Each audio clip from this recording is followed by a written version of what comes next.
श्री सीतारामचंद्राभ्याम नमः।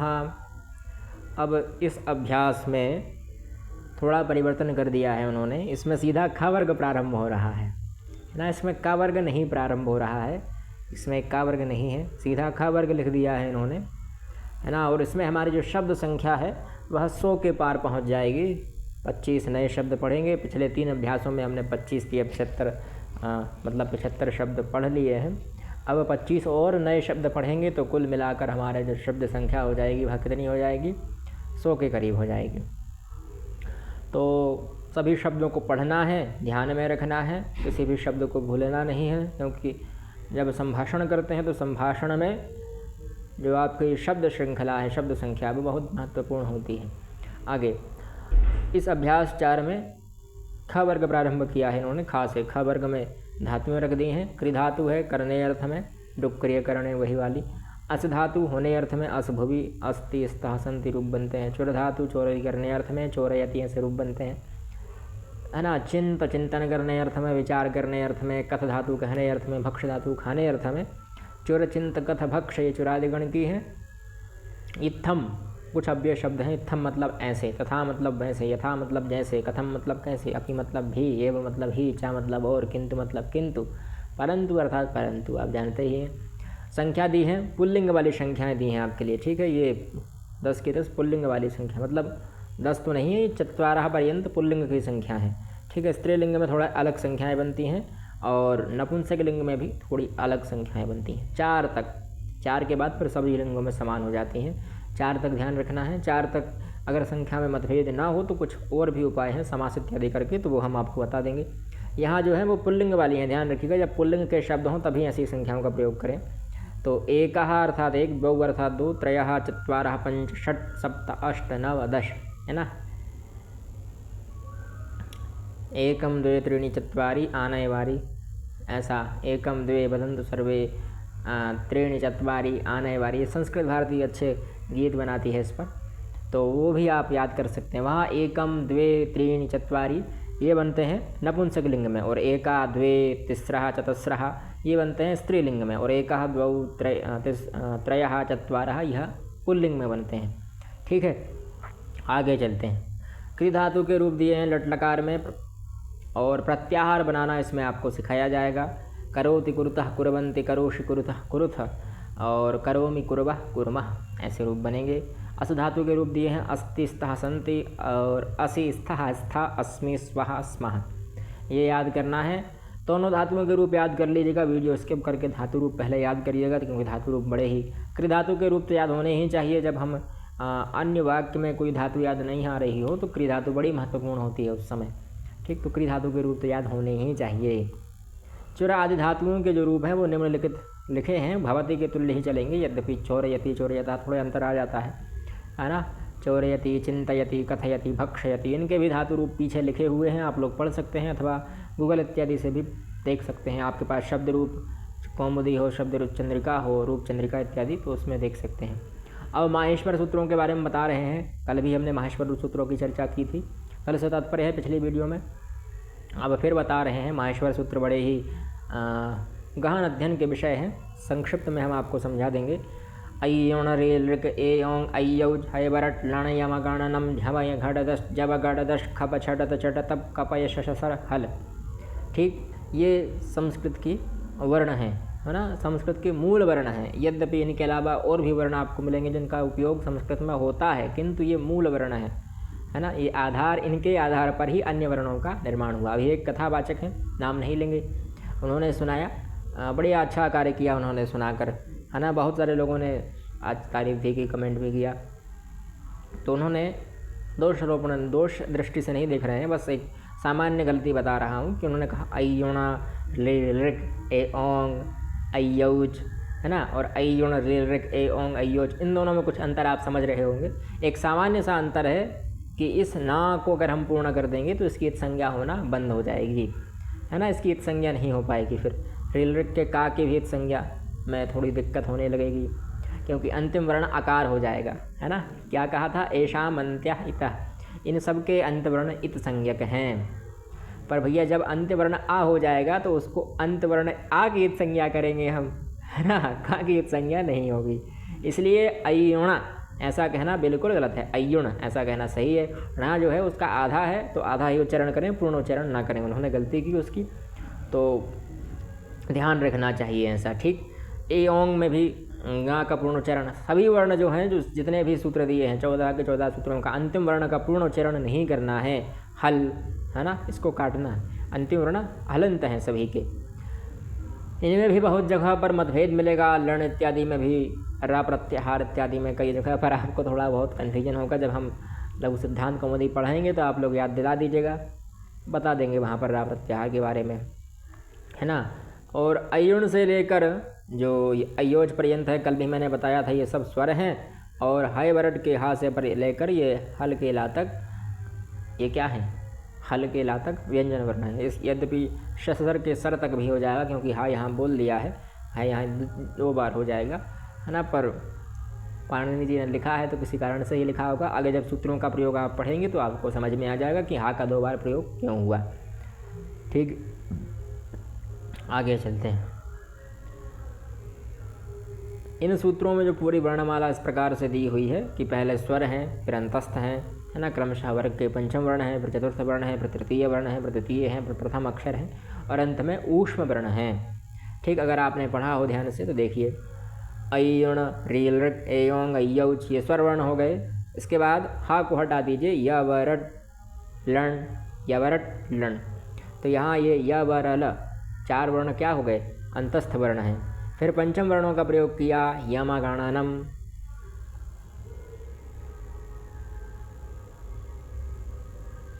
ठीक। तो यमागणनम पंचम वर्ण हो गए। झमय, है ना, झमय, घड़धश, ये कौन से वर्ण हो गए, ये हो गए चतुर्थ वर्ण, है ना। उल्टे चल रहे हैं पाणिनि जी, पहले पंचम वर्ण कहा, फिर चतुर्थ वर्ण कहा, अब तृतीय वर्ण कहा है जब गड़दस, जब गड़दश, जब ग ड द, ये पंचम वर्ण हो गए। फिर ख फ छ ठ थ, इसमें ख फ छ ठ थ, ये 5 कौन से वर्ण हो गए, द्वितीय वर्ण हो गए। फिर चट तप कपय, इनमें भी च ट त क प, ये 5 वर्ण कौन से हुए, प्रथम वर्ण हुए। फिर श श स, ये 3 वर्ण कौन से हुए, ऊष्म वर्ण, और हा को भी ऊष्म में लिया गया है ना। ऊष्म वर्ण क्या होते हैं, तो एक सर्वज्ञ भूषण गुरु जी हैं, आप लोग परिचित होंगे। वो बड़ा सुंदर बात बताते हैं कि जब भी हमें कोई दुख होता है तो हम सीधा प्रयोग हा का ही करते हैं। हाय राम, हाय दैया, हाय मम्मी, हाय पप्पा, है ना। हम हा का ही प्रयोग क्यों करते हैं, क्योंकि हा बहुत ज़्यादा वायु हमारे मुख से निकालता है। हा का प्रयोग करिए, हा, शा, शा, है ना, शा, तो आपके मुख से बहुत तीव्र वायु आएगी, बहुत ज़्यादा वायु आएगी अन्य वर्णों की तुलना में। इसलिए हम इनको ऊष्म वर्ण कहते हैं, क्योंकि इनके अंदर ऊष्मा बहुत है। उस समय हमारा जो ब्लड प्रेशर होता है वो बहुत हाई होता है। जब दुख होता है, चिंता होती है, तो उस समय हाय राम, हाय दैया, उस समय जो आपकी वायु है तुरंत निकलनी चाहिए, इससे आपका जो हृदय में वायु पहुँच सके। जब निकलेगी तभी तो पहुँचेगी, इसीलिए हम हा का प्रयोग करते हैं। कितना भाषा विज्ञान का यहाँ पर प्रयोग है। सर्वज्ञ भूषण गुरु जी का उन्होंने बताया था ये एक बार, है ना।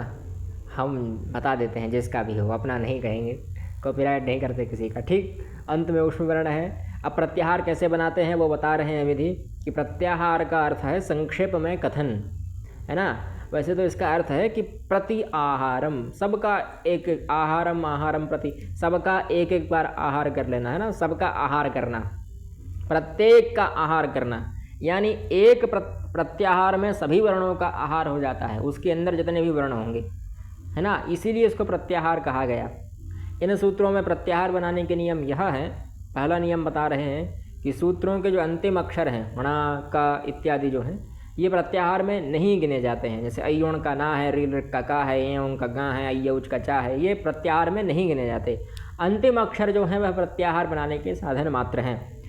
किसी भी सूत्र का जो अंतिम अक्षर है वही इत संज्ञक वर्ण, ना, का, चा इत्यादि जो हैं वह केवल साधन मात्र हैं, उनको गिना नहीं जाएगा। जो प्रथम सूत्र से प्रथम सूत्र का प्रथम वर्ण और अंतिम सूत्र का अंतिम वर्ण केवल गिना जाएगा, है ना, उन दोनों गिना नहीं, उन दोनों को मिलाकर प्रत्याहार बनाया जाएगा, जबकि अंतिम सूत्र का अंतिम वर्ण गिना नहीं जाएगा। अभी समझा देंगे क्या होता है। जैसे एक प्रत्याहार हमने बनाया अण प्रत्याहार, ठीक, ये अण प्रत्याहार मान लीजिए, यद्यपि अयोण के अणा तक ही समाप्त हो जाता है, कहीं कहीं पर यह लण के ना तक भी जाता है। तो अयोण के आ से प्रारंभ होकर यह लण के ना तक जा रहा है। प्रत्याहार में क्या बन गया, आ सबसे पहला वर्ण है और अंतिम वर्ण क्या है, लण का अणा, तो यहाँ अणा हो गया, अण प्रत्याहार बन गया। अब इसके मध्य के जो इत संज्ञक वर्ण हैं, जैसे अयोण का अणा, रिल का का, एवं का गा, यौज का चा, हैब्रट का टा, ये हटा दिए गए और लण के इसको भी हटा दिया जाएगा, अणकार को। अब बचे क्या, आ ई उ रिल रि ए ओ ऐ ह य र व ल, ये वर्ण बचे। ठीक, तो इन्हीं वर्णों का बोध होगा अण प्रत्याहार से। ठीक है, समझ गए होंगे। आगे क्या नियम बता रहे हैं, जो प्रत्याहार बनाना हो उसके लिए प्रथम अक्षर सूत्र में जहाँ हो वहाँ ढूंढना चाहिए। अंतिम अक्षर सूत्र के अंतिम अक्षरों में ढूंढिए। बीच के सारे अक्षर उस प्रत्याहार में माने जाएंगे। जैसे अल प्रत्याहार आ से लेकर अंत तक। अल प्रत्याहार कहाँ से कहाँ तक प्रारंभ हो रहा है, तो अयोण के आ से प्रारंभ होकर हल्के ला तक जा रहा है। ये अयोण के आ से प्रारंभ होकर हल्के ला तक जा रहा है ना। अब इसके मध्य में जितने भी वर्ण होंगे वो सब इस अल में ज्ञात हो जाएंगे, इसलिए इसको प्रत्याहार कहा गया। सबका आहार कर लेता है, बीच में जितने भी वर्ण आएंगे उन सबका बोध केवल 2 ही शब्दों से हो जाएगा। मैंने उस दिन भी आपको बताया था कि संस्कृत में शॉर्ट पद्धति पहले से चली आ रही है। जैसे आज हम कहते हैं शिव कुमार वर्मा किसी का नाम है, तो हम क्या कहेंगे, एस के वर्मा, है ना। और भी जो अन्य अन्य नाम हैं, किसी का नाम हो मनोज कुमार तिवारी तो उसको कहेंगे एम के तिवारी। तो ये शॉर्ट फॉर्म कहाँ से आया, तो ये शॉर्ट फॉर्म संस्कृत से ही आया है। संस्कृत में तो और शॉर्ट हो गए हैं कि बस केवल प्रथम वर्ण और अंतिम वर्ण लेना है, तो वो तो अब यद्यपि सामान्य भाषा में हम प्रयोग में नहीं ला सकते हैं, ये केवल सूत्रात्मक रूप से बताने के लिए है ना। तो वहाँ हम इसको शॉर्ट फॉर्म में प्रयोग करते हैं। ठीक है, आगे चलते हैं। अल में पूरी वर्णमाला आ जाती है। अच अयौज के अयोण के आ से लेकर अयौज के चा तक जाता है और इसमें अच प्रत्याहार बनता है अयौज के चा तक। ठीक, अर्थात सारे स्वर आ जाते हैं। हल में सभी व्यंजन वर्ण आ जाते हैं। यह है वर्ण के हा से लेकर लण के ना तक जाता है, इसमें सारे व्यंजन आ जाते हैं। अक प्रत्याहार में अ ई उ रिल रि अयोण रिल रि, है ना। अकह सवर्ण दीर्घ एक सूत्र है, वहाँ अक प्रत्याहार का ग्रहण किया गया है। इको यण जी आपने पढ़ा होगा, तो वहाँ इक प्रत्याहार का ग्रहण किया गया है। इक में ई उ रिल रि ये 4 वर्ण आते हैं। इकहा अकहा ये षष्ठी पद हैं। ठीक है, षष्ठी स्थाने योग इत्यादि नियम लगते हैं, वो आप सब आप व्याकरण पढ़ाएंगे तो बताएंगे। ठीक, यण में या वर अला ये 4 वर्ण होते हैं, आप सभी लोग जानते ही हैं। शर में शा शा हा हाँ, शा शा सा ये 3 वर्ण हैं शर में, है ना। श ऐसे रूप बनते हैं। ठीक है, आप लोग समझ गए होंगे कि प्रत्याहार कैसे बनते हैं। प्रत्याहार जिसका प्रत्याहार बनाना हो उसके प्रथम पद का ग्रहण कर लीजिए और अंतिम सूत्र का ग्रहण कर लीजिए। एक सामान्य नियम और समझा देता हूँ। अब आपके मन में एक शंका और आ रही होगी, क्या कोई बीच का वर्ण नहीं उठा सकते, है ना। बीच का वर्ण भी उठा सकते हैं। सभी एक प्रत्याहार का उदाहरण दिया था आपके लिए, तो वहाँ एक इस ई को उठाया था और अंतिम वर्ण ये ले लिया था, तो इस ना को नहीं गिना जाएगा, इस का को नहीं गिना जाएगा, बस ई को ले लेंगे और का को ले लेंगे। प्रत्याहार क्या बन गया हमारा, इक। ई उ रिल रि ये 4 वर्णों को बता रहा है। ठीक है, समझ गए होंगे आप। उसी प्रकार से एको यणची होता क्या है, उसके स्थान पर यण होता है ना। तो यण प्रत्याहार कैसे बनता है, हाय वर्ण के या से लेकर लण के ना तक। तो ह इसको हा को हटा दीजिए, या से प्रारंभ हो जाएगा, तो या प्रथम अक्षर, लण का णा अंतिम अक्षर, तो यण प्रत्याहार बन गया। या वर ला ये 4 वर्ण इसमें आ जाएंगे। ठीक, तो मध्यम का अक्षर भी ले सकते हैं, ऐसा कोई नहीं है, बस अंतिम अक्षर उसमें होना चाहिए। कम से कम 2-3 तो वर्ण होने चाहिए। आप स्वयं भी बना सकते हैं, पर मूलतः 42-45 प्रत्याहारों की संकल्पना है, कुछ 45 भी मानते हैं। ठीक है, और जो प्रयोग में आते हैं उन्हीं का प्रयोग करना चाहिए। हमारे मन से कुछ नहीं बनाया जा सकता। अगर हमें लगता है कि यह प्रत्याहार में ऐसा कार्य हो पा रहा है तो उसके लिए हम बना सकते हैं। आगे कहा कि चा का प्रयोग हिंदी के प्रयोग से एक शब्द के बाद किया जाता है, जैसे फल और फूल, है ना। पर संस्कृत में यह अंत में प्रयोग होता है, फलम पुष्पम तोयंच ऐसा। ठीक है, फलंच पुष्पम ऐसा प्रयोग नहीं कर सकते आप। अगर श्लोक आदि में प्रयोग में देखने के श्लोक इत्यादि में आप देखते हैं कि मध्य में प्रयोग है, तो वह श्लोक में कुछ ऐसा नियम नहीं रहता है। श्लोक में हम प्रयोग कर सकते हैं, मध्य में प्रयोग कर सकते हैं। पर अगर सामान्य हिंदी वाक्य बनाना है, गद्य वाक्य बनाना है, तो गद्य में हम प्रयोग नहीं कर सकते, अंत में ही चा का प्रयोग होगा। ठीक है, बीच में कर देंगे तो वह शुद्ध फलन अशुद्ध हो जाएगा। फलंच पुष्पम यह अशुद्ध वाक्य माना जाएगा। आगे चलते हैं, एक अभ्यास दिए हैं एकः मनुष्यः अस्ति, एक मनुष्य है, दो बालकौ स्तः, दो बालक हैं, त्रयः नृपाः सन्ति। मैंने आपसे कहा था ये सब पुल्लिंग वाले शब्द हैं, इसलिए पुल्लिंग का ही प्रयोग हो रहा है। चत्वारः ग्रामाः, ना 4 गाँव हैं। एक मनुष्य पुल्लिंग का, बालकौ पुल्लिंग का, द्विवचन का है, प्रथमा द्विवचन है ना। त्रयः नृपाः सन्ति, प्रथमा बहुवचन का है नृपाः। और चत्वारः ग्रामाः, यहाँ ग्राम शब्द भी पुल्लिंग का है, प्रथमा बहुवचन का प्रयोग है। पुष्पाणि, यहाँ नपुंसकलिंग का प्रयोग होने लगा क्योंकि यह पंच शब्द से फिर लिंग भेद नहीं रहता। तो पंच पुष्पाणि, 5 पुष्प हैं। षट् फलानि, 6 फल हैं। सप्त पुस्तकानि, 7 पुस्तकें हैं। अष्ट बालाः, 8 बालिकाएं हैं। ते नव क्रीड़ा, अब बालाः शब्द जो है उसमें आप पुल्लिंग का भी बोध कर सकते हैं, स्त्रीलिंग का भी बोध कर सकते हैं। बाला शब्द यहाँ बोला था इसलिए हमने बाला शब्द यहाँ बता दिया, पूर्व के अभ्यास में था बाला, इसलिए बालाः। बाल शब्द अगर पुल्लिंग का माने तो बालाः बालौ बालाः, बहुवचन में वही रूप बनेगा। स्त्रीलिंग का भी माने तो बाला बाले बालाः, वही बनेगा बहुवचन में, इसलिए कुछ भी मान सकते हैं। ठीक है। ते नवक्रीडकाः, नवक्रीडाः कुर्वन्ति, ते वे 9 क्रीडाएँ करते हैं, खेलते हैं, है ना। तत्र 10 एव नराः भवन्ति, वहाँ पर 10 ही नर होंगे। यहाँ एव मतलब ही, ठीक है। नराः मतलब नर, सन्ति मतलब हैं, है ना। तत्र मतलब वहाँ पर, वहाँ 10 ही नर हैं, नर मतलब मनुष्य हैं। वयम कथाम क्रीडाम च कुर्मः, हम कथा और क्रीड़ा दोनों करेंगे। ठीक है भैया, करिए, कोई दिक्कत नहीं है। सह 10 फलानि चोरयति, वह 10 फलों को चुराता है ना, चोरी करता है। सह ईश्वरम चिंतयति, वह ईश्वर की चिंता करता है, ईश्वर को सोचता है, ईश्वर का विचार करता है। सामान्य चिंतन है, ठीक है, विशिष्ट चिंतन नहीं है, ध्यान रखिएगा। अत्र पुस्तकम फलम च स्तः, यहाँ पर फल और पुस्तक हैं।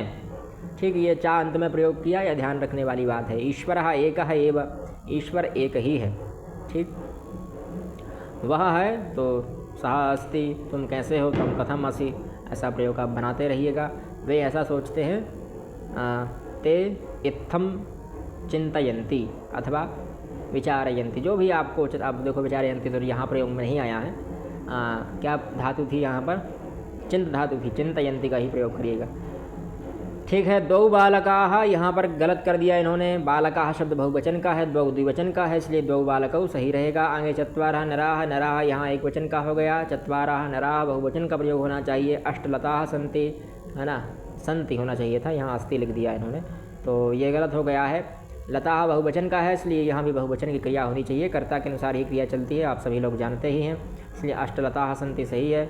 10 पुस्तकम अस्ति, यहाँ भी क्रिया का 10 पुस्तकानि सन्ति ऐसा होना चाहिए ना, यहाँ कर्ता भी थोड़ा गलत है और क्रिया भी, इसलिए 10 पुस्तकानि सन्ति, ये सही रहेगा। और च भोजनम अपि, ये गलत है, भोजनं च ऐसा होना चाहिए, भोजनम च अपि, अभी मतलब भी।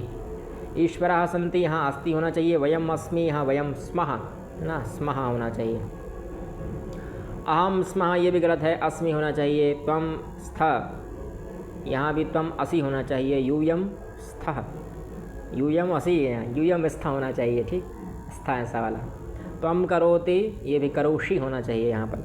सह कुर्वन्ति, ये भी गलत है, करोति होना चाहिए, सह करोति। अहम कुर्मः, ये भी गलत है, वयम कुर्मः ऐसा होना चाहिए। अहम करोमि ऐसा होना चाहिए ना, वयम कुर्मः, क्रिया नहीं बदलेंगे, कर्ता के अनुसार क्रिया चलाएंगे, तो अहम करोमि होना चाहिए। वयम करोमि तो वयम कुर्मः। रामः च कृष्णः पठति, यहाँ च को बाद में जोड़ दीजिएगा, हो जाएगा काम, है ना। रामः कृष्णः च पठति। ठीक, पठतः, पठतः रूप होगा, द्विवचन का है ना। राम कृष्ण पठतः ऐसा भी प्रयोग कर सकते हैं। पुष्पम च फलम, ये भी वही दिक्कत है, चा को बाद में प्रयोग करना है। पुष्पं फलं च। सा करोषि, ये भी गलत है, सह करोति ऐसा होना चाहिए। आवाम कुरुतः, ये भी गलत है, आवाम कुर्वः ऐसा रूप होना चाहिए। यूयम कुरुथ, यहाँ विसर्ग हटा दीजिएगा, काम हो जाएगा।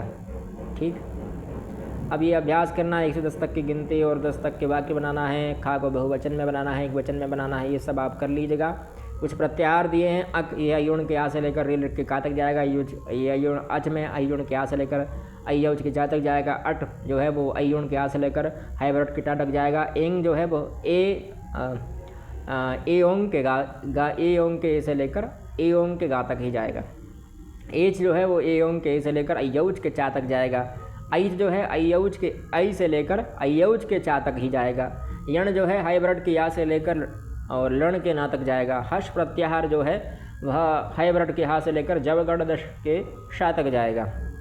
फिर झष प्रत्याहार झवय के झा से लेकर जवगढ़ दश के शा तक जाएगा। झल प्रत्याहार झवय के झा से लेकर हल के ला तक जाएगा। जश प्रत्याहार जवगढ़ दश के झा से लेकर जवगढ़ दश के सा तक ही जाएगा। छब प्रत्याहार जो ख फय छठ तब का छा है, उस छा से लेकर कहाँ होगा पा का प्रयोग, खब छठ चट तब है ना, चट तब के वा तक जाएगा छब प्रत्याहार। चर प्रत्याहार ये बनेगा चट तब के चा से लेकर शसर के शर तक, शसर के रा तक चर प्रत्याहार।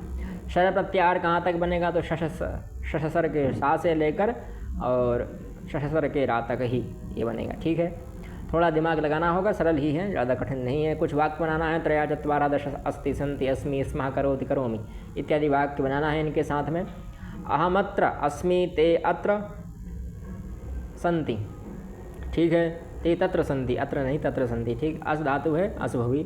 यूयम इह स्थ है ना, तुम सब यहाँ हो तो स्था हो जाएगा यहाँ। ते किम कुर्वन्ति, यहाँ कुर्वन्ति हो जाएगा। लकार भी लिख देते, हाँ लट लकार लिखा है, ठीक। अहम भोजनम करोमि, यहाँ करोमि हो जाएगा। त्वम तत्र किम करोषि और यूयम किम कुरुथ, ऐसा रूप हो जाएगा। ठीक है, सरल वाक्य ही है, ज़्यादा कठिन नहीं है। अभ्यास करेंगे तो और सरल हो जाएंगे, अभ्यास नहीं करेंगे तो और कठिन ही हो जाएगा। संस्कृत में अभी आपने पेपर हमको आपको दिखाया नहीं है, पेपर दिखाएंगे तो आप लोग कहेंगे, चकित हो जाएंगे कि भैया इतना भी कुछ कठिन हो सकता है क्या।